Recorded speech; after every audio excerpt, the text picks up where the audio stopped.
გამარჯობა. მე ვარ ანი. მუშაობ ერთ-ერთ ბრიტანულ სტარტაპში. უკვე აღარ გუშინ წამოვედი სხვა სტარტაპში მუშაობ, მაგრამ რა მნიშვნელობა აქვს. ჩემი პროფესია არის, ასე ვთქვათ, AI სერვისების შეთავაზება და მე ამ სერვისების განვითარება სხვადასხვა კომპანიებისთვის. ზუსტად რას მოიცავს AI სერვისები, რეალურად ნებისმიერი AI პროდუქტი, რაც იქნება ბაზარზე, შეიძლება გაიყიდოს როგორც სერვისი და როცა კომპანიას არ აქვს იმის რესურსი, რომ თვითონ შიგნით კომპანიაშივე შექმნას რაღაც, მიდის სხვა კომპანიებთან და ეუბნება, რომ იქნებ თქვენ გაგვიკეთოთ, იმიტომ რომ ჩვენ არ გვყავს ან რაღაცა tech team-ი ან development team-ი და ერთ-ერთი ესეთი მსგავსი კომპანია იყო ვისევენი, სადაც მუშაობდი, სადაც სხვადასხვა საკმაოდ დიდი კომპანიები, როგორც არის Meta, Netflix, Sony, მოსულან ჩვენთან და რაღაც ერთ კონკრეტულ პროექტზე უთხოვიათ დახმარება. ამ პროექტების შესახებაც მოგიყვებით. დაახლოებით წელიწადნახევრის წინ მე და ჩემმა რამდენიმე ქართველმა კოლეგამ, რომლებიც იგივე სფეროში მუშაობდნენ, გადაწყვიტეს, რომ გაგვეკეთებინა საქართველოს ხელოვნური ინტელექტის ასოციაცია, იმიტომ რომ მივხვდით, რომ საკმაოდ კარგი პროფესიონალები ყავს საქართველოში, მაგრამ დაახლოებულები არ არიან ერთმანეთთან. ან რაღაც ძალიან ესეთი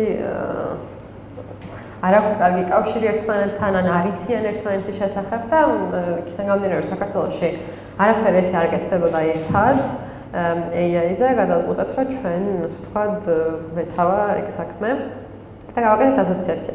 სანამ დავიწყოთ ცოტა ასოციაციის შესახებაც მოგიყვებით. დაახლოებით 1000-ზე მეტი წევრი ყავს უკვე. ჩვენი წევრები მონაწილე არიან AI დეველოპერები, მონაცემთა მეცნიერები, ინჟინრები, ზოგადად ადამიანები, ვისაც სამ სფეროს შესახებ მეტის გაგება უნდა. ბიზნეს პროფესიონალები, რომლებსაც უნდათ რომ თავიანთ ბიზნესში დანერგონ AI რისერჩერები, პროექტის მენეჯერები, პროდუქტის მენეჯერები და ასე შემდეგ. და ჩვენ ორგანიზაციას ჰქონდა სამი მთავარი მიზანი და სამოქმედო გეგმა. ერთი არის ზოგადად ცნობიერების ამაღლება ამ სფეროს შესახებ. მეორე არის ბიზნესების დახმარება, რომ თავიანთ ბიზნესში დანერგონ AI და მივეხმაროთ მათ ამ ყველაფერში, იმიტომ რომ განსაკუთრებით ისეთ ბიზნესებს, რომლებიც არ იციან საიდან უნდა დაიწყონ და ქართული ხელოვნური ინტელექტის განვითარება, რაც მოიცავს იმას, რომ გამომდინარე იქიდან, რომ ძალიან ბევრი უფასო ხელსაწყოარის უკვე მაგალითად ChatGPT, რომელიც ძალიან კარგად მეტყველებს ინგლისურად, რაღაცა ფრანგულად, პოლონურად, მაგრამ ქართულად ვერ ელაპარაკობენ, იმიტომ რომ არ შედის მათ ინტერესში არანაირად ქართული ენის დამატება და ვერც იზამენ ამას იქიდან გამომდინარე, რომ რესურსები ქართული ენის მოდელის განვითარებისთვის არის ძალიან ცოტა, გადაწყვეტეთ, რომ ჩვენ რამენაირად შეგვეგროვებინა ეს ყველაფერი ერთად. საგანმანათლებლო ცნობიერების ამაღლების კამპანიებში მეტად შედის ესეთი ტიპის ლექციები კომუნიკაციების სკოლებთან, უნივერსიტეტებთან, აკადემიებთან, კურსების დანერგვისთვის და ასე შემდეგ. მაგალითად, სკოლებთან და უნივერსიტეტებთან თანამშრომლობით პირველად ვუშვებთ საქართველოს ნაკრებს მსოფლიო ოლიმპიადაზე ხელოვნური ინტელექტის ბავშვებს ჩინეთში წელს, ამით ჯერ ასე ზამენ, მაგრამ ვნახოთ. ბიზნესის მხარეს რამდენიმე ბიზნესს ვეხმარებით, რომ თავიანთი მონაცემები, ასე ვთქვათ, კარგად დაახარისხონ და ამ მონაცემებზე დაყრდნობით გამოიყენონ AI მოდელები და გაიმარტივონ ყოველდღიური საქმიანობა და ასევე ტრეინინგებიც, რა თქმა უნდა, ნებისმიერი ტიპის საშუალო და ტოპ მენეჯმენტისთვის და როგორც გითხარით, ქართული ენის მოდელების განვითარება. ეს იდეა წამოვიდა იქიდან, რომ ყავს რამდენიმე კერძო პირი და რამდენიმე ორგანიზაცია, რომლებსაც აქვთ თავიანთი, ასე ვთქვათ, მონაცემები, ანუ თავის პონჩში აკეთებენ რაღაცებს. არავის არ აქვს იმდენი მონაცემი, რომ სრულყოფილი მოდელი გააკეთოს, მაგრამ ერთმანეთს არ უზიარებენ ამ ყველაფერს.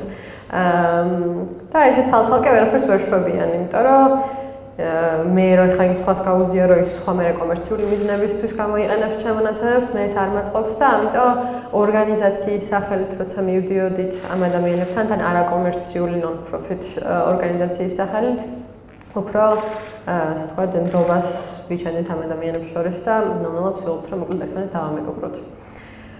კარგი, ეს იყო ორგანიზაციაზე, ახლა გადავიდეთ უშუალოდ AI-ზე. პირველი როცა AI ესმით ხოლმე, ფიქრობენ აი ესეთ რაღაცებზე. ეს ფილმები არ ვიცი გაქვთ თუ არა, ნახეთ დარწმუნებული ვარ, რომელიმე მაინც გაქვთ, რაღაცა კაცი რომელსაც თავისი voice assistant-ი შეუყვარდება, ეს რაღაცა ბოროტი რობოტი, მეორე რაღაც რობოტი, რომელიც ვერ ხვდება ადამიანია თუ რობოტია და ისევ ცუდი რობოტები, ცუდი AI. აქედან ამ 4-ვე სიტყვაზე ამ ფილმს ერთ-ერთი მთავარი საერთო რაც აქვს არის ის, რომ 4-ვეში ეს AI ძალიან ცუდი რაღაცა არის, რა რაღაცას აშავებს, ადამიანის რაღაცას უშავებს. კარგად ნამდვილად არ არის გამოყვანილი. რაც ძალიან ესეთი ჰიპოკრიტული ეს არის სვლა ჰოლივუდისგან და ზოგადად ფილმების ინდუსტრიისგან, იმიტომ რომ სულ იყენებენ AI-ის ფილმებში, აი სულ ყველაფერში ნებისმიერი, ანუ სპეცეფექტები, რაღაც voice ეფექტები, ნებისმიერი რაღაცა ელემენტარული სარეკომენდაციო სისტემები, რაც აქვს ჩაშენებული, ეგეც AI-ია. მაგრამ ჩვენ გვეუბნებიან, რომ AI ცუდია, მაგრამ არ არის ცუდი. არც ესეთი რაღაცები არ არის ჯერჯერობით. ანუ როგონიათ რომ რაღაცა AI მივა ისეთ დონემდე რომ აი თვით განვითარებას დაიწყებს და აი მე რაღაცა ყველას გვეჩხუბება და დაგვიპყრობს ანუ ეგრე არ არის ერთი წლის წინ ChatGPT ვერ არჩევდა ჩიხოხას და მაფინს ეს სურათი რო გენახებინათ აბსოლუტურად ყველაზე იტყოდა რომ ან ჩიხოხა არის ან ვაფშე ყველაზე იტყოდა რომ მაფინი არის რაც რა თქმა უნდა ეგრე არ არის მაგრამ იმდენად კარგად განსხვავების ლოგიკა არ ქონდა მოკლედ ახკმული რომ ხვდარიყო ამ სურათზე რეალურად რა ხდებოდა. და ყველაზე მეტად რომელსაც ამსგავსებდა, იძახდა რომ ის იყო. რეალურად ანუ არც ჩვენ დასაყრობად არ არის AI და არც ცუდი რაღაცა არის და არც ძალიან კარგი რაღაცა არ არის. სამი რაღაცის გამო არის რეალურად შექმნილი. ერთი იმისთვის რომ რაღაცა რთული პროცესები, რასაც მე რო დავუჯდე სიტყვაზე დამჭირდება 3 საათი გასაკეთებლად, იმიტომ რომ მაგაზე უფრო სწრაფად ვერ ფიქრობ ჩემი ტვინი და არც მომცემების ეგრე სწრაფად დახარისხება არ შემიძლია. ეს რაღაცა გამემარტივოს და უფრო სწრაფად გავაკეთო და ამით რეალურად ანუ ჩემი ინტელექტის სიმულაციას აკეთებს უბრალოდ უფრო სწრაფად, იმიტომ რომ იმას მახსოვრობა უფრო მეტი აქვს, ისწრაფეც მეტი აქვს და ასე შემდეგ და რეალურად ბოლოს საბოლოოდ მე დამეხმაროს და მე გამაძლიეროს ამ ყველაფრით, რასაც თვითონ აკეთებს. ზოგადად ახლა როგორ მუშაობს AI მოდელები. 4 მთავარი ასე ვთქვათ ნაბიჯი არის. პირველ რიგში არის მონაცემთა შეგროვება.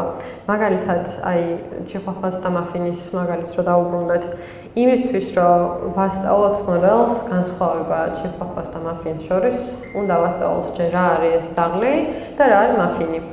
და იმისთვის რომ ეს ვასწავლოთ, საჭიროა რომ აი ძალიან ბევრი სურათები ვანახოთ, სხვადასხვანაირი მაფინები, სხვადასხვა ფორმის, ზომის, სხვადასხვა კუთხიდან გადაღებული, სხვადასხვა რაღაცა ფონით გადაღებული სურათები, რომ ყველანაირად აღიქვას, რას წარმოადგენს ეს ობიექტი, იგივენაირად ძალზე და მე უკვე ისწავლის ამათ გარჩევას.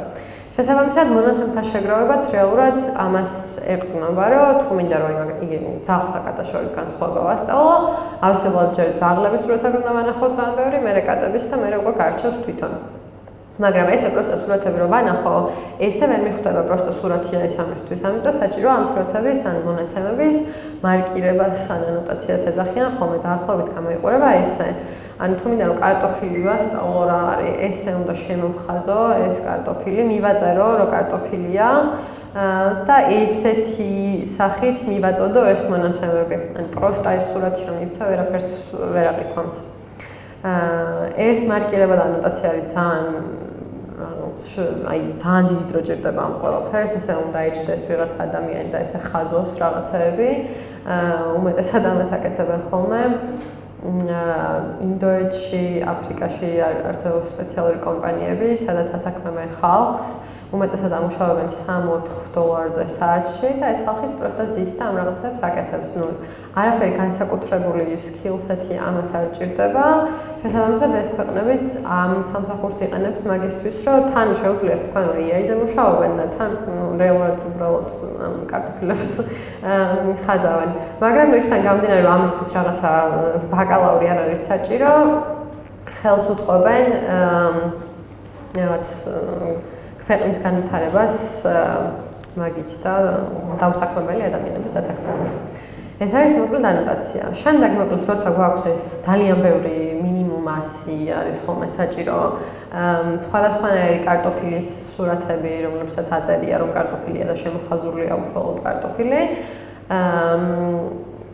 უკვე გარკვეულ მოდელებს, ასე ვთქვათ, აძლევენ ამ მონაცემებს. ეს მოდელი სწავლობს ამ ყველაფერს, ანუ სწავლობს როგორ გამოიყურება ეს კარტოფილები და შემდგომ უკვე ტესტავთ, ვანახებთ ამ მოდელს ისეთი კარტოფილის სურათს, რაც აქამდე არ გვინახებია ამ მოდელისთვის და უნდა დამიწეროს, რომ ხო, ანუ ეს კარტოფილია. თუ იქ მერე უკვე confidence interval-ებს ეძახიან, შეიძლება მითხრას, რომ 80%-ით მგონია, რომ კარტოფილია, რაც ცუდია, ანუ მინიმუმ 95%-ით უნდა მითხრას, რომ კარტოფილია. და ანუ ამას ვტესტავთ, მერე თუ ხედავ, რომ ვერ ხვდება, მერე უკვე ცოტა სხვანაირ მონაცემებს ვაძლევ, უფრო მრავალფეროვანს და საბოლოოდ როცა ავა მინიმუმ 95%-ზე და რა თქმა უნდა იდეალურად 100-ზე, უკვე მექნება მზად ეს ჩემი მოდელი. ჯერჯერობით რამე კითხვა ხო არ გაქვთ? იმაზე, კი. მარკირების ეტაპზე დამაინტერესა, თქვენ რაც ავტორად არის ლინკში რაც ხდება, ხო? ანუ ამ ჩვეულებრივი იუზერი არ აკეთებს. კი. ანუ მარკირებას ჩვეულებრივი იუზერი აკეთებს, ანუ არსებობს სპეციალური პლატფორმები, სადაც ანუ ადრე ამის აკეთებდნენ Paint-ში, მაგალითად. იმიტომ რომ სხვა არაფერი არ იყო. ეხლა არსებობს სპეციალური პლატფორმები, სადაც შედიხარ და ესე დახატვა შეგიძლია სურათებზე რაღაცეების, მაგრამ ამას აკეთებს ჩვეულებრივი იუზერი UI-ში თვითონ.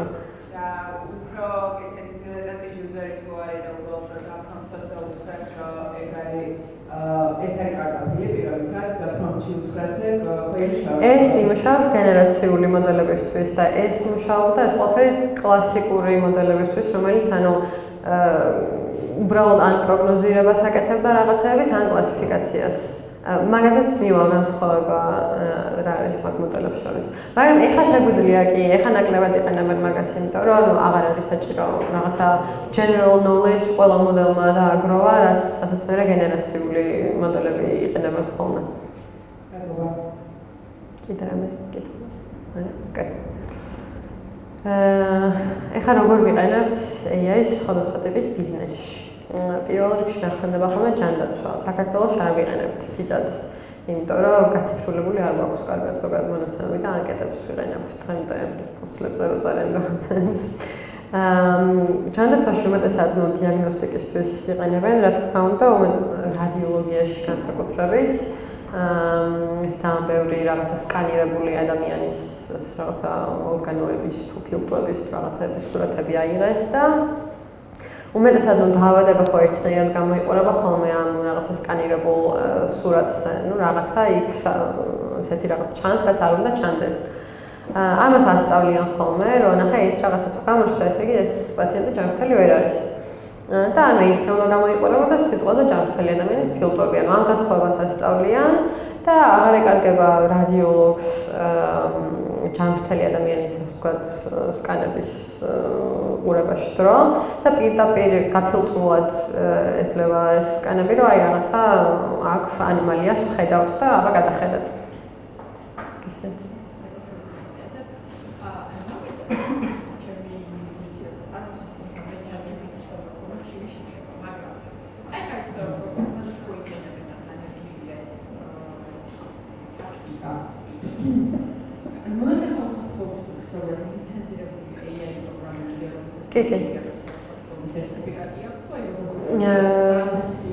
კი. ჯანდაცვაში ზოგადად ძალიან რთულია AI მოდელების შექმნა, იმიტომ რომ ისედაც ხო data protection ხა ყველაზე და ყველაფერზე ვრცელდება, მაგრამ ჯანდაცვაში განსაკუთრებით ვრცელდება კონკრეტული სერტიფიკატები არის საჭირო, ISO, GDPR-ი რაღაცა რაც უბრალოდ მოდელებთან დაკავშირებით ისედაც უნდა გქონდეს და პლუს სამედიცინო ლიცენზიების გარეშე ამერიკაში ზუსტად არ მახსოვს რა ქვია მაგ ერთეულს FDA approved ლიცენზია თუ არა, ის მოდელებს ვერ აკეთებენ. განსაკუთრებით ისეთ მოდელებს, რომლებიც რაღაც შეხება მაინც აქვს დიაგნოსტიკასთან, ანუ შეიძლება არასწორი დიაგნოსტიკის გამო პაციენტს რამე დაიმართოს. ხო, აი პაციენტის მონაცემების შეჯამება ასე შემდეგ ეგეთი მოდელების გაკეთება უფრო მარტივია, იმიტომ რომ თვითონ არაფერ დასკვნას არ აკეთებს, არსებული მონაცემებიდან იღებს რაღაცებს დიაგნოსტიკისთვის ძალიან ბევრი ეტაპი არის გასავლელი, რომ თან ძვირიანი არის ეს ლიცენზიები, მაგაში ფულს ხდიან კიდე. ამიტომ რამე მოდელი თუ არსებობს, უმეტესად კერძოდ აქვს ხოლმე კლინიკას ან რაღაცა ერთეულს სამედიცინოს, კომერციულად თითქმის არ იყიდება და ხო, უმეტესად კი. იმიტომ რომ ძალიან რთულია კომერციული ფართო გაყიდვისთვის შექმნა მსგავსი სამედიცინო მოდელების. უბრალოდ რაღაც უფლებას ვერ აიღებენ ხოლმე. ჯანდაცვაში მოკლედ უმეტესად ესე გამოიყურება ამერიკელებს ჰქონდათ ეს პრობლემა, რომ რადიოლოგია არის ერთ-ერთი ყველაზე რაღაც მოთხოვნადი სფერო სამედიცინო განხრით. საკმაოდ მაღალი ხელფასი აქვს რადიოლოგებს, რაღაცა $400-500 აქვს საათში, 1 საათში იღებენ $400 და მიუხედავად ამისა, არავინ რაღაც ახალი კადრი არ ყავდათ რადიოლოგიაში, იმიტომ რომ ძალიან ბევრი საქმე ჰქონდათ, ეს 9 საათი უნდა მშდარიყვნენ და თვალები ეჭრელებინათ ამ რაღაც სკანების ყურებით და მე უშუალოდ დიაგნოსტირებისთვის და რაღაცა რეკომენდაციების გაცემისთვის დრო არ რჩებოდათ. ამიტომ გადაწყვიტეს, რომ პირველი ამ სფეროში გამოეყენებინათ AI, რაც ამერიკაში ყოველ შემთხვევაში საკმაოდ ამართლებს. იქიდან გამომდინარე, რომ ევროპას კიდევ უფრო მკაცრი რეგულაციები აქვს ჯანდაცვასთან დაკავშირებით, ესე ფართოდ იმდენად არ გამოიყენება, უმეტესად უფრო ამერიკაში არის ხოლმე თან. ამ რადიოლოგებს გაუშვათ დამატებითი შემოსავლის წყარო, იმიტომ რომ ეს ხო გახსოვთ მარკირება რო არის საჭირო. ამას ვერ გააკეთებს ის ინდოელი $3 უნდა გააკეთოს რადიოლოგმა, იმიტომ რომ რადიოლოგმა იცის იმ სურათზე რა ხდება. შესაბამისად, რაღაცა 3-4 საათის ფულს კიდე აქედან აკეთებდნენ ხოლმე AI კომპანიებთან თანამშრომლობით. მეორე ესეთი გავრცელებული სფერო ვაჭრობაში, რა თქმა უნდა, ყველაზე გავრცელებული use case არის პროგნოზირება. მაგალითად, მე რაღაც მოდელს მივცემ ბოლო 10 წლის ინფორმაციას სხვადასხვა რაღაცა საგნის რაღაც გაყიდვების შესახებ, რომ აი რაღაცა ეს კონკრეტული მანქანა ბოლო 10 წელიწადში ესე იყიდებოდა და შენ მოდი მე ანგარიშე მომავალ 5 წელიწადში როგორ შეიძლება რომ გაიყიდოს. ანუ რაღაცა იმას იჭერს პატერნს იჭერს ამ მონაცემებში, რომ რაღაცა 10 წლის განმავლობაში თუ ესე იყო, სავარაუდოა რომ მომავალ 5 წელიწადში ესე მოხდეს. ხშირად ანუ რაღაცების დაგეგმვისთვის იყენებდნენ მაღაზიები განსაკუთრებით ინვენტარის დაგეგმვისთვის, იმიტომ რომ ხარ თუ იცი რომ მომავალ 5 წელიწადში რაღაცა საერთოდ არ გამეყიდება, რატო შევიძენ და რატო დავდებ უბრალოდ საწყობში და რატო დავხარჯავ ამისთვის ფულს. მომხმარებელთა ანალიტიკაც რა თქმა უნდა, რომ აი რომელ იმას უფრო ყიდულობენ და სეზონის რომელ დროს ყიდულობენ ამ რაღაცას და ამასთან ერთად კიდე პლუს რას ყიდულობენ სიტყვაზე. მაგრამ მაინც ყველაზე გავრცელებული არის სარეკომენდაციო სისტემა. ყველაზე მარტივი მაგალითი სარეკომენდაციო სისტემის არის, აი მაგალითად ონლაინ შოპინგის დროს რაღაცა კალათაში რაღაც ჩავაგდე, რაღაცა მაისური, რომელიც მომეწონა და უნდა ვიყიდო. და სანამ უშუალოდ გადახდას დავაჭერ, როცა გამომიგდებს, რომ ამ მაისურს ძალიან მოუხდება ეს შარვალი და ხო არ გინდა. ეს არის სარეკომენდაციო სისტემის მაგალითი, რომ ანუ რაღაცა იმაზე დააყრდნობით თუ შენ რა შეიძლება მოგეწონოს, გირჩევს რაღაცებს რომ მეტი გაყიდოს. ან იმაზე დაყრდნობით რაღაცა კატეგორიზაციას უკეთებს მომხმარებლებს, რომ რაღაცა ეს არის რაღაცა საერთო ინტერესების მქონე მომხმარებლები და აქედან ერთ-ერთს თუ რაღაცა მოეწონა, ამ მეორესაც სავარაუდოდ მოეწონება იგივე რაღაც და ესე გთავაზობთ ამ რეკომენდაციებს. შე შემთხვევაში მე გვიმდები ხოლმე ეგეთ რაღაცებს და ვიყოლებ მე. ფინანსებში ყველაზე ხშირი use case-ი, რომელსაც იყენებს მაგალითად საქართველოს ბანკისა TBC-ც არის fraud detection, თაღლითობის გამოვლენა. და როგორ ხდება ახლა ეს ყველაფერი? მაგალითად, არის რაღაცა მოდელი, რომელსაც ძალიან კარგად იცის ყველა მისი რაღაცა ბანკის მომხმარებლის ქცევა.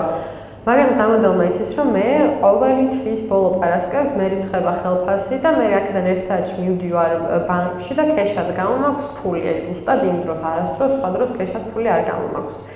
და ნუ იცის რომ მე ესეთი ადამიანი ვარ და ერთ დღეს ეს notification-ი მისდის რომ მე არა პარასკევს და არა თვის ბოლოს, თვის დასაწყისში და ოთხშაბათს ღამის 3 საათზე გამოვიტანე ბანკომატიდან ფული.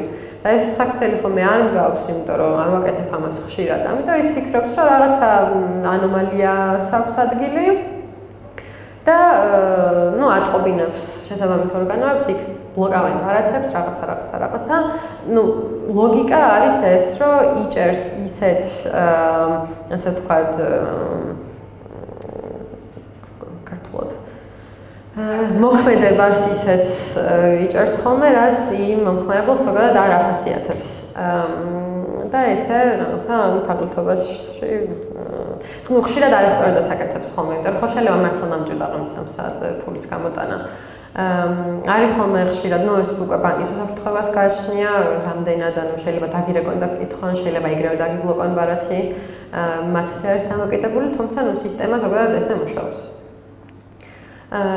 და ну მომხმარებელთა რაღაცა მომსახურებაშიც რაღაც ჩატბოტები, რა თქმა უნდა, რომ არ ვიცი შემჩნევთ თუ არა, მაგრამ ძალიან რთულია საფორცრო წორე ადამიანი დაგელაპარაკოს ბოლო პერიოდში, იმიტომ რომ სულ ბოტები ყავთ ხოლმე. რაც ну ერთი მხრივ კარგია, იმიტომ რომ უცებრო რაღაცა ინფორმაცია გჭირდება, ეგრევე გაზაფირებულ პასუხს გეუბნება, მაგრამ როცა აი ძალიან სიღრმისეულად რაღაცა გჭირდება, ცოტა უფრო დიდი დრო გიძავს ლოდინისთვის, რომ უშუალოდ ადამიანი დაგალაპარაკო.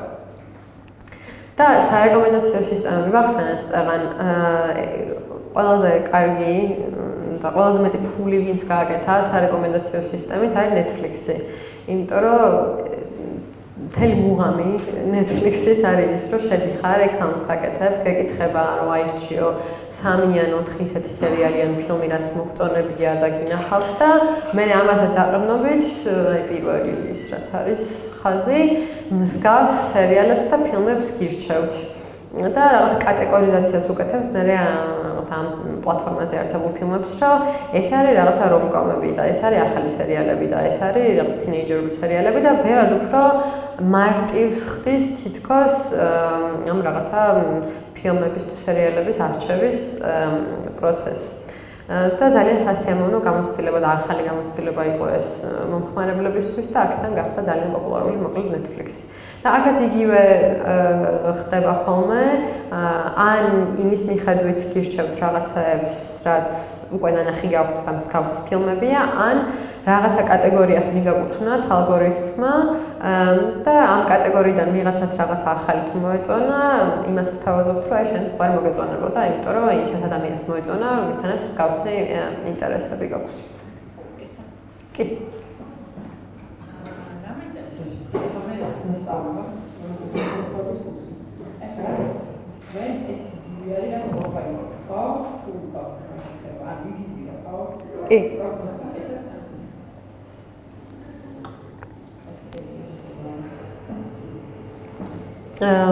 განათლებაშიც დაიწყეს ნელ-ნელა დაგერგვა.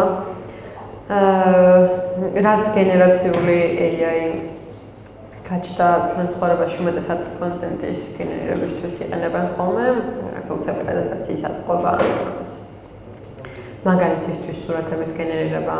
მაგრამ ბოლო პერიოდში ადაპტირებული სასწავლო სისტემებით გამოჩნდა, რაც იმას ნიშნავს, რომ მე ამას ვემხრობი, იქიდან გამომდინარე, რომ კლასიკური სტილით განათლების სისტემა რაც არის, რომ აი ძალიან ბევრი განსხვავებული ბავშვი ერთად ძის ერთ კლასში და ისე და იგივე რაღაცას სწავლობს. აქ უკვე ის არის შესაძლებელი, რომ ვიღაცას თუ უფრო ნელა ჭირდება რაღაცის ახსნა და სხვა რაღაცების ახსნა ჭირდება, პერსონალიზირებულად შეიძლება მოხდეს ეს ყველაფერი და ალგორითმმა შეისწავლოს ამ ბავშვს რა უჭირს, რა არ უჭირს, რა ჭირდება, რაზე აქვს ყურადღება გასამახვილებელი და სასწავლო პროგრამა მოარგოს მის, ასე ვთქვათ, უნარებს და შესაძლებლობებს. რაც რომ მე მგონი, რომ კარგია, მაგრამ სკოლა თქვენიათ, რომ ცუდია. ასევე ესეთი რაღაცაც არსებობს. ამას ქვია OCR, რაც არის უბრალოდ სურათიდან შეუძლია ამოღება ტექსტის. რაღაცა ასკანირებს სურათს მოდელი და ისეთი რაღაცების ამოღება შეუძლია აქ როგორც ხედავთ.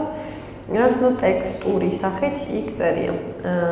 და ნუ კარგია, იმიტომ რომ მაგალითად ვიღაცას რო უწევს ინვოისების ნახვა ძალიან დიდი რაოდენობით და ამ ინვოისებში უმეტესად აინტერესებს ხოლმე რაღაცა ერთი კონკრეტული რაღაცა მარტო თანხა აინტერესებს ამ ინვოისებში. უცებ შეუძლია რომ ამ უსიარით გაფილტროს ეს რაღაცები და მხოლოდ მისთვის საინტერესო ინფორმაცია იყოს ამოღებული ან ინვოისებიდან, ან PDF-ებიდან, ან პასპორტებიდან, თუნდაც და ასე შემდეგ. ეს სხვათა შორის საკმაოდ იაფიღებს Amazon-ს აქვს თავისივე, რომლის ინტეგრაციაც შეგიძლიათ სხვადასხვა სისტემებში. Სუსტი ფასი არ მახსოვს, მაგრამ შეიძლება დიარი რამდენიმე ასეული დოლარის ფარგლებში. რა თქმა უნდა, იმას დამოკიდებული რამდენი ინვოისი უნდა ანახოს და კონკრეტულად რა ობიექტები უნდა ამოიღოს ინვოისთან, მაგრამ ძალიან ბევრი კომპანიას აქვს დანერგილი, ვისაც შეხება აქვს ნაკლებად სენსიტიურ ფინანსურ დოკუმენტებთან, თუმცა აი რაღაც ჭირდებათ, აი არ ვიცი მაგალითად ჩეკები ბენზინგასამართი სადგურებზე ხშირად აგროვებენ ჭირდებათ ხოლმე ჩეკები დღის ბოლოს ძალიან მარტივია რომ ეს ჩეკები უბრალოდ შეყარო ამ AI მოდელში და ის უსიარი წაიკითხავს რომ რაღაც ამოიღებს იმას რომ ამ ფილიალში ამდენი გატარდა ამდენი ჩაასხეს საწვავი და ასე შემდეგ. აი წაღან რომ ახსენეთ ორი ტიპის AI გვაქვს. ერთი გენერაციული, რომელიც ახლა უფრო პოპულარული გახდა და შედარებით ახალი არის, იმიტომ რომ ჯერ გვქონდა დისკრიმინაციული AI, რომელსაც უბრალოდ შეეძლო ან რაღაცის პროგნოზირება, მაგალითად აი წინა 10 წლის მონაცემებზე შემდეგი 5 წლის მონაცემების პროგნოზირება, ან შეეძლო კლასიფიკაცია, რომ კარტოფილების გარჩევა და ძაღლი და კატა და ასე შემდეგ.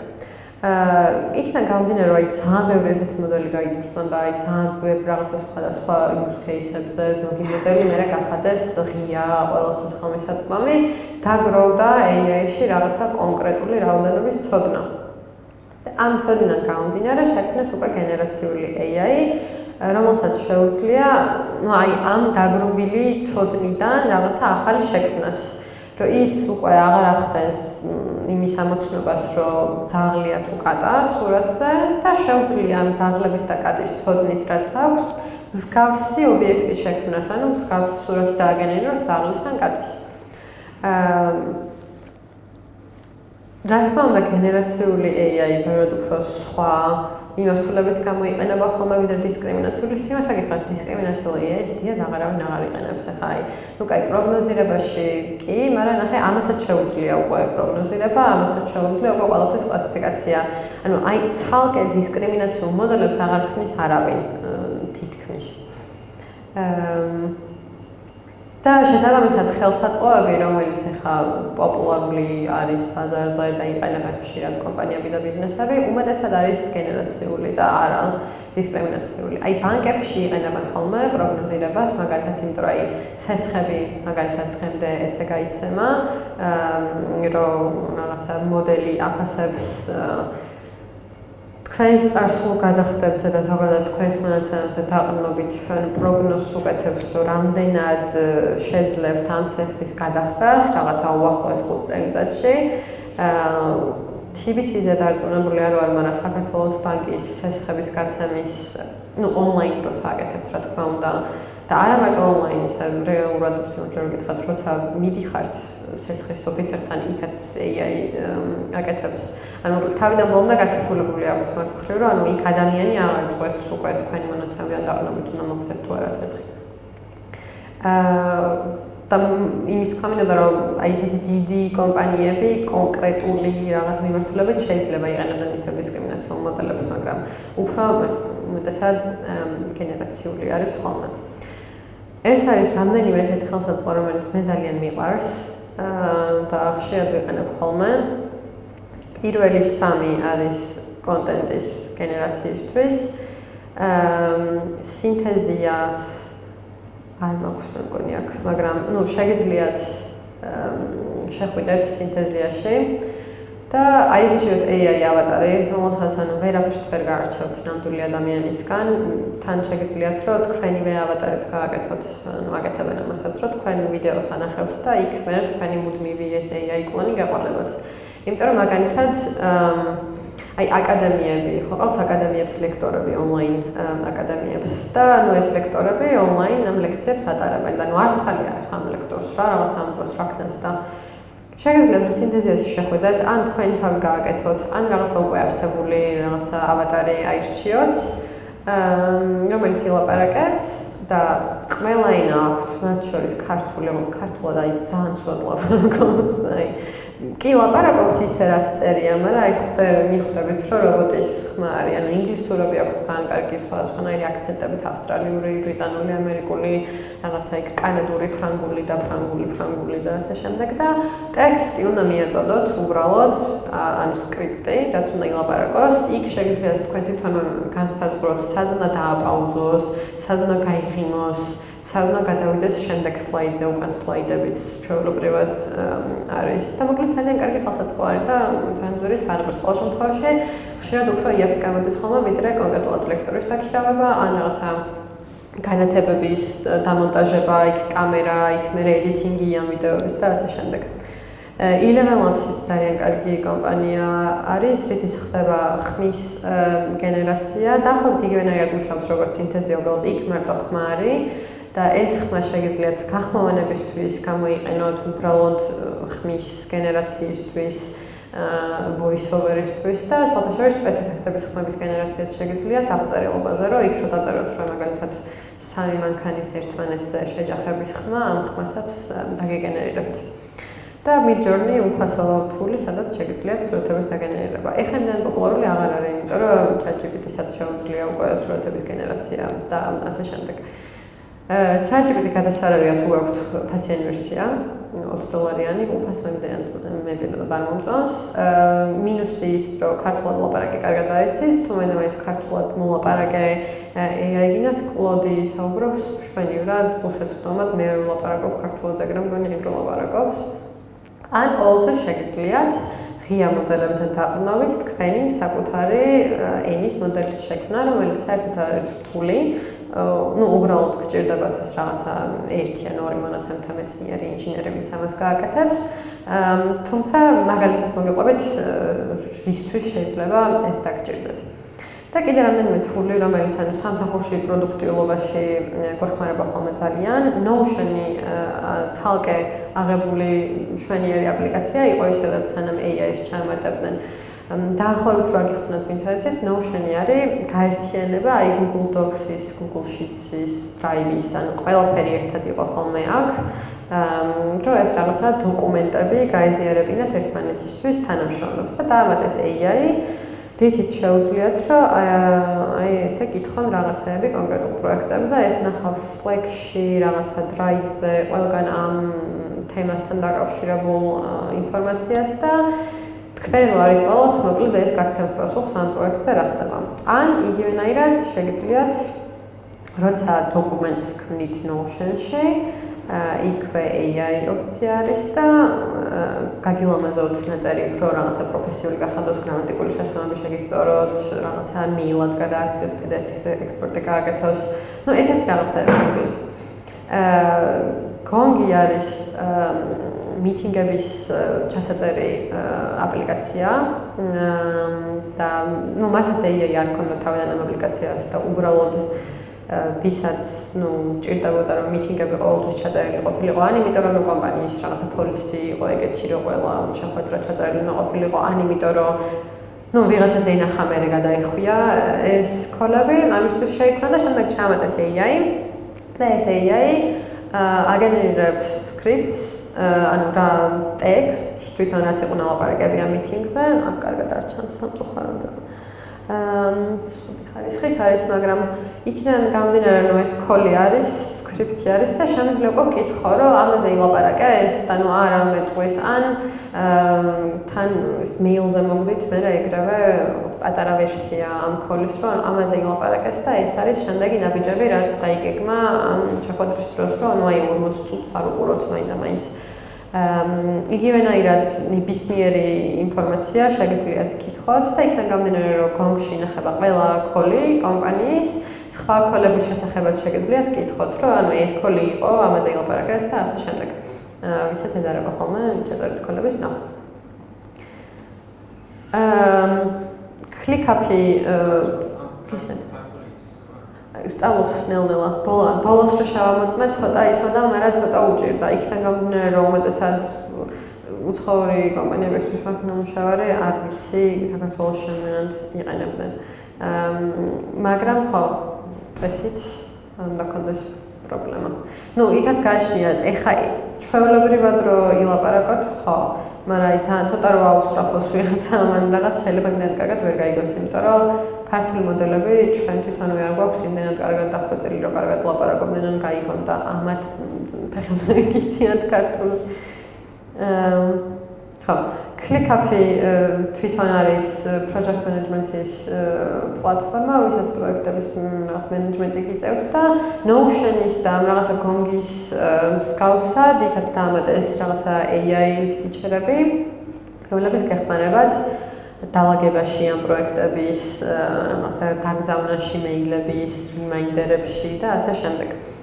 ჩემი ყველაზე საყვარელი აპლიკაცია ზოგადად არის Zapier-ი, რომელსაც შესაძლებელია ორი ისეთი რაღაცის გაერთიანება და დაკავშირება, რომელსაც არ აქვს ერთმანეთთან ინტეგრაციები აპლიკაციების, ანუ ნებისმიერი ორი აპლიკაციის ინტეგრაცია შეიძლება Zapier-ით. და ყოველთვის ვიყენებდი, იმიტომ რომ მაგალითად მინდოდა, რომ Slack-ში აი იმეილი რომ მივიდოდა რაღაცა კლიენტის, რაღაცა ერთი კონკრეტული სიტყვა თუ იყო ამ მეილში ნახსენები, მერე მესიჯად მოგვსვლოდა თანამშრომლებს Slack-ში ეგ მეილის სიტყვაზე, რომ ყველას გვცოდნოდა. Zapier-ით იყო შესაძლებელი, უბრალოდ იქ რაღაცეები ვითომ დეველოპერი უნდა ყოფილიყავი, რომ ჯერ ეს რაღაცა ამირჩია და მერე იქ დამეკავშირებინა და ეს რაღაცა ისინი და მოკლედ რთული იყო და ეხლა დაამატეს AI ამათმაც თავიანთ პლატფორმაზე, სადაც უბრალოდ ჩავწერ რა მინდა რომ გაკეთდეს და როგორც ხედავთ, ის თვითონვე გამიკეთებს ამის პროტოტიპს, მე უბრალოდ უნდა დავაჭირო permission-ების მიცემას, რომ აპლიკაციებთან კონდეს წვდომა. ძალიან კარგი რაღაცა არის, ბევრი რაღაცის ავტომატიზაციისთვის, როცა ბევრ აპლიკაციას იყენებთ ერთად და გინდათ, რომ რაღაცა, არ ვიცი, აი ახალი sign-up-ი თუ არის რაღაცაზე, მეილი გაიგზავნოს უცებ მაგ ადამიანს და თქვენც მესიჯი მოგივიდეთ და მოკლედ ეს რაღაც გაკეთება არის შესაძლებელი. ეს მინდოდა მენახებინა, ეს გააკეთა ჩემმა კომპანიამ, სადაც გადაწყვეტეს, რომ აბსოლუტურად ყველა გენერაციული მოდელი, რაც იყო ბაზარზე, ერთ პლატფორმაზე გაერთიანებინათ ეს მოდელები. და იგივენაირად როგორც Zapier-ი აკეთებდა რაღაცებს, აქაც მსგავსი კავშირი ქონოდათ ამ მოდელებს ერთმანეთთან და რაღაცები ავტომატიზაცია მოეხდინათ და მერე გადაიღეს ვიდეო. მაგალითად არის არის საჭირო.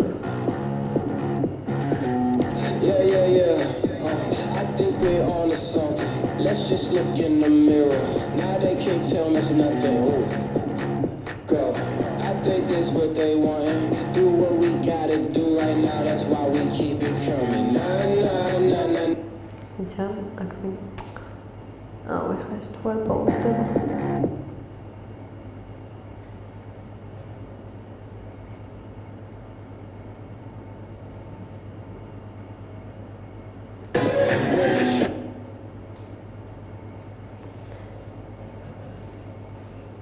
მინდა რომ განახოთ დაახლოებით. მოკლედ ინვოისები აქვს ძალიან ბევრი, ვიღაცა სატვირთული და OCR-ზე რო ვილაპარაკეთ წეგან, რომელსაც შეუძლია ამოკრეფა რაღაცეების ამ ინვოისებიდან. ეს არის გამოყენებული და შემდგომი უკვე დაალაგებული მარტო ის ინფორმაცია, რაც არის საჭირო ჩემთვის და ასევე აქ მაქვს პატარა რაღაცა AI stage-ი, სადაც რომელიღაცა მოდელს ან GPT-ს ან რაღაცა Claude-ს ვეკითხებით, რომ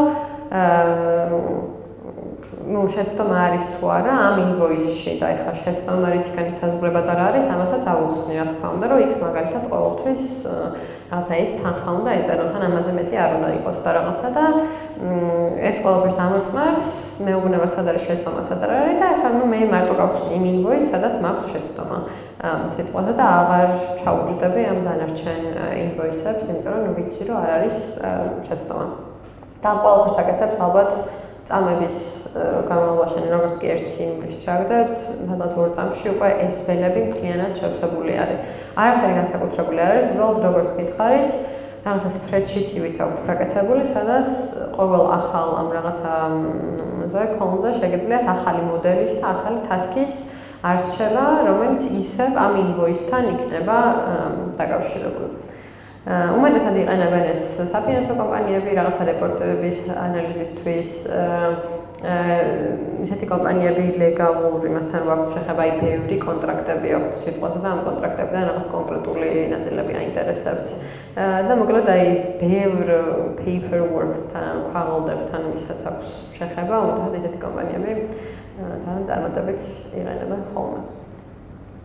და თან, ჩვენ კომპანიას agreement-ი ქონდა OpenAI-სთან, რომ ეს მონაცემები არ იქნებოდა გამოყენებული OpenAI-ის მოდელების ტრენინგისთვის, რაც ძალიან დიდი შეღავათი იყო, იმიტომ რომ ცალკე რომ ისული ეს კომპანია და უბრალოდ ესე ცალ-ცალკე ეკეთებინა ეს ყველაფერი, გარანტია არ იქნებოდა ყველა კომპანიისგან, რომ მათი მონაცემები დაცული იქნებოდა.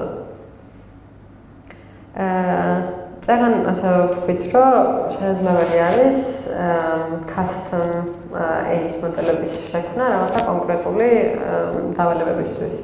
ჩვენ გავაკეთეთ Charles-ი ესე, რომელიც იყო ძალიან მარტივი ენის მოდელი, რომელიც, რა თქმა უნდა, OpenAI-ის GPT იყო, რეალურად უბრალოდ გადატრენინგებული იყო კონკრეტულ რაღაცებზე. იქიდან გამომდინარე, რომ რაღაც მომენტში ჩვენი კომპანია გაიზარდა 20 კაციდან 100 კაცამდე, ეს ერთი HR-ი ვინც ყავდა ამდენ ადამიანს, უბრალოდ ფიზიკურად ვერ ეხმარებოდა რაღაც პასუხებს ვერ ცემდა კითხვებზე, ამ ადამიანებსაც ეს onboarding-ი უჭირდათ რაღაცა და ჩვენი ინჟინერები, ასე ვთქვათ, დაიღალნენ ამ ყველაფრის და გააკეთეს ეს მოდელი, უბრალოდ აიღეს ეს ღია ვერსია OpenAI-ის ChatGPT-ის მოდელის რაც იყო, გადაატრენინგეს და ასწავლეს ჩვენი სამსახურის შესახებ ყველაფერი. უბრალოდ დოკუმენტები მიეწოდეს, რომ ეს არის ჩვენი სამსახური, ესე უნდა მოიქცეს ადამიანი თუ შვებულება უნდა, ესე უნდა მოიქცეს თუ სამსახურიდან წასვლა უნდა, რაღაცა, რაც ეს წესები ისედაც გაწერილი გვქონდა და ერთ დიდ დოკუმენტად იდო, მაგრამ ყველას ეზარებოდა წაკითხვა. და ეს Charles-ის ინტეგრაცია მოახდინეს Slack-ში, ჩვენი კომპანიის საკომუნიკაციო, ასე ვთქვათ, აპლიკაციაში და ვინმეს რამე კითხვა თუ გაუჩნდებოდა, Charles-ი როგორც ცალკე ადამიანი ესე იყო Slack-ში და გახსნიდი Charles-თან conversations და მიწერდი, რომ შვებულება უნდა ავიღო და რანაირად უნდა ვქნა და ისიც გეტყოდა, რომ აქ უნდა შეხვიდე ეს ქნა, ან კითხავდი, რომ ეს თანამშრომელი ვინ არის? და ისიც გეჭორავებოდა, რომ რაღაცა აი მარკეტინგის დეპარტამენტში არის ამისთვის წინ მოვიდა. ინფორმაციას რაც ნახულობდა რეალურად ამ რაღაც HR-ის პლატფორმებიდან რაც გქონდა.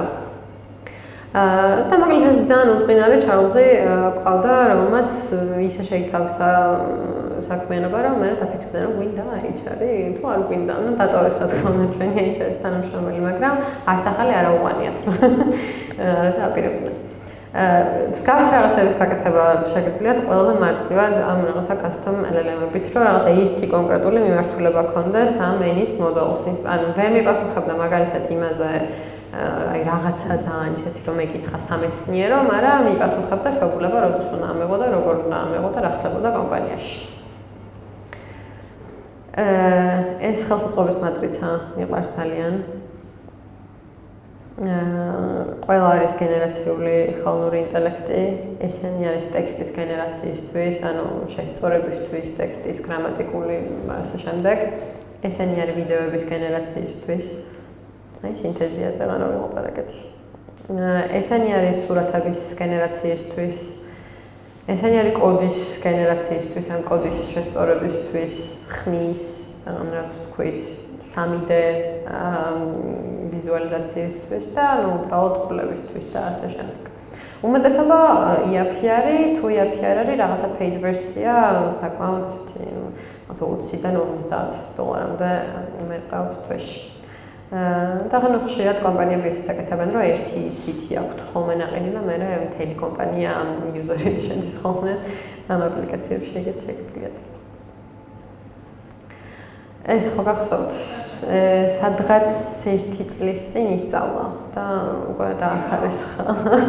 გავს კი, მაგრამ აი მე მგონი ყველა რაღაც პირველი სწორია, ესეც სწორია, ესეც სწორია, ხოლმე მე მგონი ისწავლა და ამოღამა წი უკვე შეუძლია ჩიფახვის და მაფინების გარჩევა.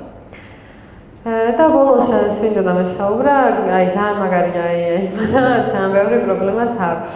პირველი მონაცემთა კონფიდენციალურობა, რა თქმა უნდა, რომ ყველას ეგ რაღაცა პრობლემა და ის აწუხებს, რომ რაღაცა ძალიან ბევრი მონაცემებთან აქვს AI შეხება და ზოგადად AI არსებობს, იმიტომ რომ არსებობს მონაცემებზე დაყრდნობით, შესაბამისად, ხშირად არის ხოლმე, რომ არ არის დაცული კარგად ეს მონაცემები. თუმცა ეს ყოველთვის პრობლემა იყო მას შემდეგ რაც ინტერნეტ სივრცე გაჩნდა, არავინ არ კითხულობდა terms and conditions, როცა სადმე რეგისტრირდებოდა, ყველას მონაცემებს ყოველთვის სადღაც იყენებდნენ, ამიტომ მე მაინც ვთვლი, რომ ყველაზე ნაკლები პრობლემა ეს არის. ერთ-ერთი ასე ვთქვათ პრობლემა არის გამჭვირვალობის ნაკლებობა, ის რომ შეიძლება არ იცოდე რაზე დაყრდნობით აქვთ მოდელი დატრენინგებული, საიდან აქვთ აღებული სურათები და ასე შემდეგ. მაგალითად, მეტას, Facebook-ს დარწმუნებული რომ თქვენი ყველა სურათები გამომყენებული აქვს სახის ამოცნობი და ზოგადად სურათის გენერაციის მოდელებისთვის. კიდევ ერთი პრობლემა არის, რომ აი მაგალითად თუ მინდა რომ მესწავლებინა ძაღლი AI მოდელისთვის და ვანახე აი მარტო, არ ვიცი, ლაბრადორების სურათები. მე რომ ვანახო ბულდოგის სურათი ვერ მეტყვის, რომ ძაღლია, იმიტომ რომ არ იცის, რომ ეგეთი ძაღლიც არსებობს, მარტო იცის, რომ ლაბრადორია ძაღლი. და ხშირად იპარებოდა ხოლმე ეგეთი რაღაცები, ჩვენ გვქონდა ესეთი შემთხვევა, ერთ-ერთი კომპანია მოვიდა რაღაცა recruiting agency იყო თუ არ ვცდები და გითხრეს, რომ CV-ების გაფილტრვა გვინდაო პირველ ეტაპზეო და ამ მოდელის გაკეთება გვინდაო, რომ ანუ minimum requirement-ებიო რაც გვაქვსო, იმით მაინც გადაახარისხოსო. რომ ამ მოდელს ესწავლა, რომ დაავალებდი, რომ ნახე CV გამიფილტრე ამ რაოდენობის წლოვანების რაღაცა გამოცდილებით, ან ამ განათლებით, ან რაღაცა მოკლედ ესე. მოვიდნენ და რაღაცა ერთი რამდენიმე კონკრეტული კრიტერიუმი გითხრეს, იმიტომ რომ ერთ და იგივე პოზიციისთვის არჩევდნენ ხოლმე ხალხს და ვუთხარით, რომ ეს კი გასაგებია, მაგრამ ნუ მონაცემები გვჭირდება, ამ შემთხვევაში გვჭირდებოდა idеალური კანდიდატების რაღაცა CV, რომ ამაზე დაყრდნობით ესწავლა მოდელს, რომ ეს კარგია. და მოგვეწონდეს ახლა ეს CV-ები დავატრენინგეთ ეს მოდელი და თავის დროზე არ შეგუმჩნევია. და მე მივხვდით, რომ ყველა CV იყო კაცის, ანუ აბსოლუტურად ყველა CV-ს და ამ მოდელმა ისწავლა, რომ ქალი ეგრევე უნდა დაირეჯექტებინა, ანუ კარგი ქალი კანდიდატი არ არსებობდა. შესაბამისად ეს იგულისხმება სწორედ მიკერძოებაში და დისკრიმინაციაში. რომ ხშირად არის სხვადასხვა მოდელებში მსგავსი პრობლემა, როცა არ უკვირდები რა მონაცემებზე ატრენინგებ შენს მოდელს. თქვენი აზრით რომელია ნამდვილი?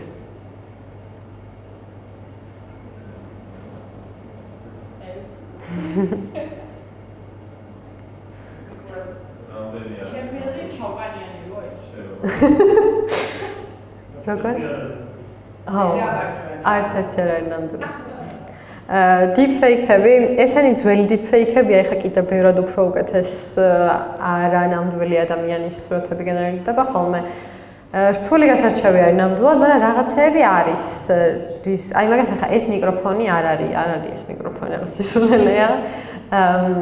უსის სიცოცხლო თვალები რაღაცნაირი არ ვიცი როგორ აქვს, აი თვალებზე ეტყობათ ხოლმე, ძალიან შავი თვალები აქვთ.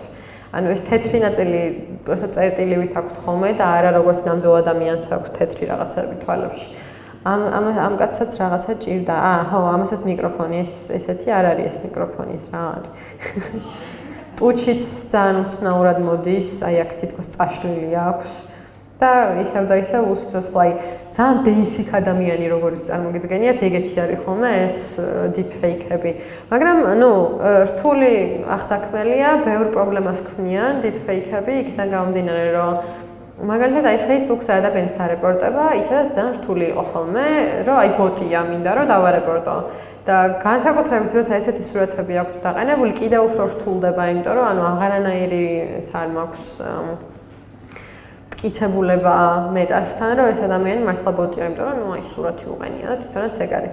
მაგრამ ნუ როგორი მარტივიც არის ესეთი სურათების გენერირება, ნელ-ნელა წამოვიდა ეგეთი რაღაცა, ესენი ინტეგრაციები ან ექსტენშენები ბრაუზერებზე, რომ დააყენებთ და რომ დააჭერთ სურათს, ეგრევე გეუბნებიან AI generated არის თუ არა, ისე როგორც ტექსტზე მარტივად მიხვდები, AI generated არის თუ არა. და ბოლოს რეგულაციები, ახალი თემა არის შედარებით რაღაც მომენტში სრულიად რეგულაციების გარეშე მოქმედებდა ყველაფერი ამ სფეროში. მე ევროკავშირმა გადაწყვიტა, რომ უიარა გჭირდება. გადაწყვიტეს, რომ შეექმნათ ეს AI აქტი, რომელიც ახლა ხანს შევიდა ძალაში. აქედან გამომდინარე ძალიან ბევრი ინვესტიცია ევროკავშირის ქვეყნებიდან გავიდა და წავიდა ამერიკაში, იმიტომ რომ იქ არ აქვთ ჯერ ეგეთი რეგულაციები. ჩვენთან, როგორც ვიცი, ფიქრობენ, რომ პირდაპირ გადმოაკოპირონ AI აქტში, რაც წერია, რაც, ჩემი აზრით არასწორია, იმიტომ რომ არ გვაქვს იმდენად განვითარებული AI სფერო, როგორც ევროკავშირი, შესაბამისად, ჩვენთვის ბევრად უფრო დიდ ბარიერს წარმოადგენს ეს რეგულაცია, ვიდრე უკვე არსებული კომპანიებისთვის ევროკავშირში. რეალურად რამდენიმე use case არის, რომელიც საერთოდ აკრძალული არის ამ აქტის მიხედვით, მაგალითად არის როგორც ხედავთ, ისეთი რაღაცა ხელსაწყოები, სადაც არის ინტეგრირებული AI, სადაც რაღაცა ხელს უწყობენ სახიფათო ქცევას ბავშვებში, რაღაცა ტიპის სათამაშოები იყო ეგეთი შემთხვევა. ჩინეთს რაც აქვს social scoring-ი, რომ ადამიანების კლასიფიკაცია რაღაცა ამ მახასიათებლების მიხედვით, რომელსაც მე გავლენა აქვს მათ ცხოვრებაზე. და ბიომეტრიული იდენტიფიკაციის სისტემები. ოღონდ გაფრთხილების გარეშე, ანუ ეხლა მაგალითად ყველას ხო გაქვს ტელეფონი, iPhone რაღაცა, იქ Face ID ხო არის, როცა ხსნი რაღაცას. Face ID ამ კატეგორიაში შედის, მაგრამ აკრძალული არ არის, იმიტომ რომ გაფრთხილებს იქ ეხატება, რომ ეხლა მე შენ სახეს რაღაცას ვუკეთებ და შეიძლება იყოს რაღაცა კამერა, სადღაც, რომელიც იმ მომენტში ახდენდეს თქვენი ბიომეტრიული ინფორმაციის კლასიფიკაციას, მაგრამ ეს არ იცოდეთ, იმიტომ რომ არსად გაფრთხილების სტიკერი ან რაღაცა არ არის გაკრული. ესეთ შემთხვევაში მოკლედ გაფრთხილების გარეშე აკრძალული იქნება. აკრძალვის მერე მოდის, რომ საშიშია და უნდა აღირიცხო და დარეგისტრირდე ჩვენს ბაზაში. და ესეთი არის მაგალითად გენერაციული, ყველაფერი გენერაციული, მოკლედ უნდა დარეგისტრირდეს და უნდა შემოწმდეს იმაზე, რომ საჭირო ფილტრები აქვს დაყენებული. ეხლა მაგალითად ChatGPT-სთან რო შეხვიდეთ, რაღაცა ისეთი რო უთხრათ, რომ აი მითხარი კაცი როგორ მოკლა, ამას არ გეტყვით, იმიტომ რომ ეს ფილტრები აქვთ დაყენებული.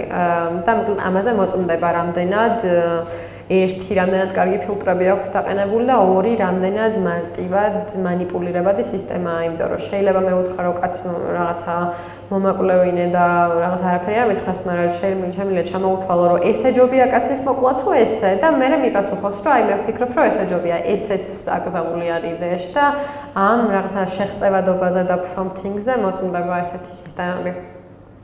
და დანარჩენი არის უბრალოდ ისეთი სისტემები, რომლებიც არავინ არაფერს არ ერჩის, მაგრამ დარეგისტრირებული ყველა ვარიანტში უნდა იყოს, რაღაცა ადამიანებთან, რაღაცა HR სისტემები, შეხება რო აქვს ადამიანებთან, ძალიან კრიტიკული ინფრასტრუქტურის მართვა, ექსპლუატაციის AI სისტემები, იგივენაირად ისევ ფიზიკურ პირთა რაღაც ბიომეტრიულ იმას, რაც ეხება ინფორმაციას ყველა ვარიანტში. საზღვრის კონტროლი ხო იყენებს, რა თქმა უნდა, ამ სახის ამოცნობ სისტემებს, თუნდაც მაგალითად, უბრალოდ არეგისტრირებული უნდა იყოს ბაზაში, რომ ისინი იყენებენ.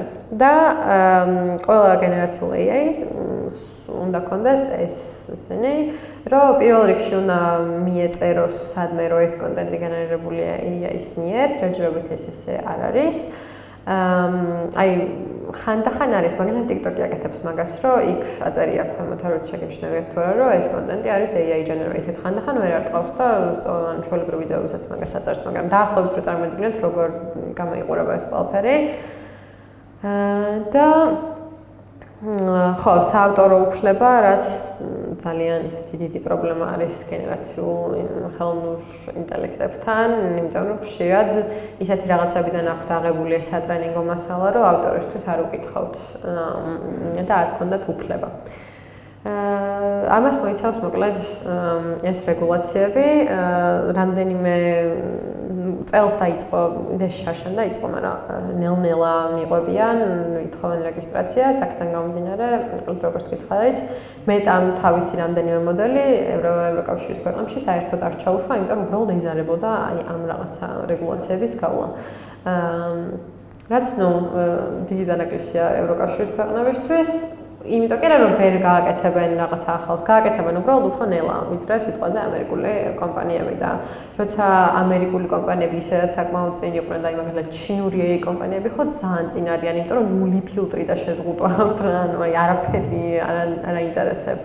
უბრალოდ ყველაფერი ჩინურად არის და ჩვენ იმდანაც ვერ ვიყენებთ ამ მოდელებს. ამათ ფონზე მოკლედ ევროკავშირში შედარებით ჩაენელდება ესი განვითარება. უბრალოდ ამ შემთხვევაში ეს რაღაცა safety ერჩივნათ ვიდრე მეტი ფული და მეტი განვითარება. ესე გამოდის. გისმენთ.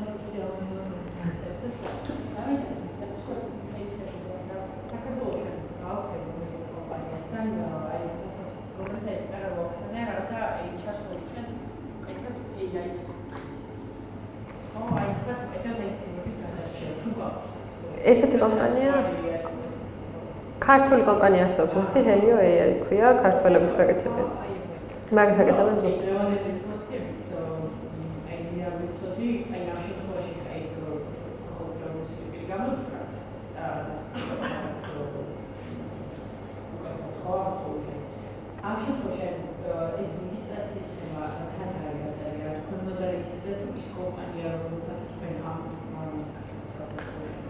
ჩვენთან ამ რეგულაციებთან დაკავშირებით ჩვენთან არ არის ჯერ ეს რეგულაციები. უბრალოდ თქვი, რომ ვისაც ვესაუბრე სახელმწიფო წარმომადგენლებს, ვინც პასუხისმგებლები არიან, საკმაოდ არაკომპეტენტურები, იმიტომ რომ არ უმუშავიათ ამ სფეროში და ისე აპირებენ ამ რეგულაციების დაწესებას. უბრალოდ თქვეს, რომ რადგან უკვე არსებობს ეს დაწერილი რაღაცა practice და ამას აკეთებს ევროკავშირი, სავარაუდოდ პირდაპირ გადმოიღებენ, მაგრამ ჯერ არაფერი არ არის ამაზე. არა.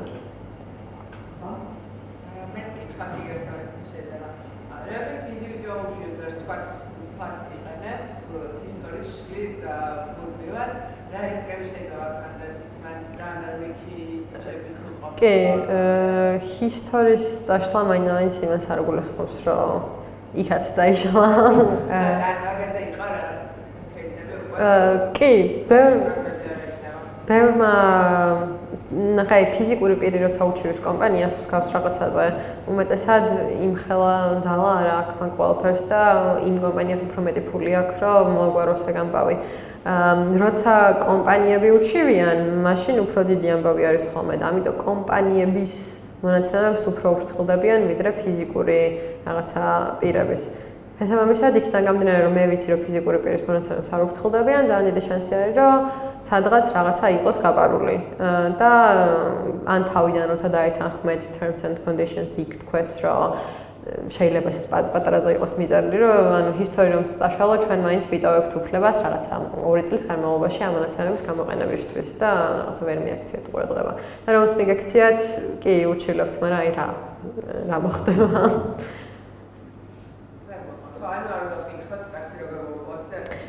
ხო, ალბათ ჯობია რომ არა. მან მიაყოლეთ რომ ხუმრობ. ზაგეთი. კი.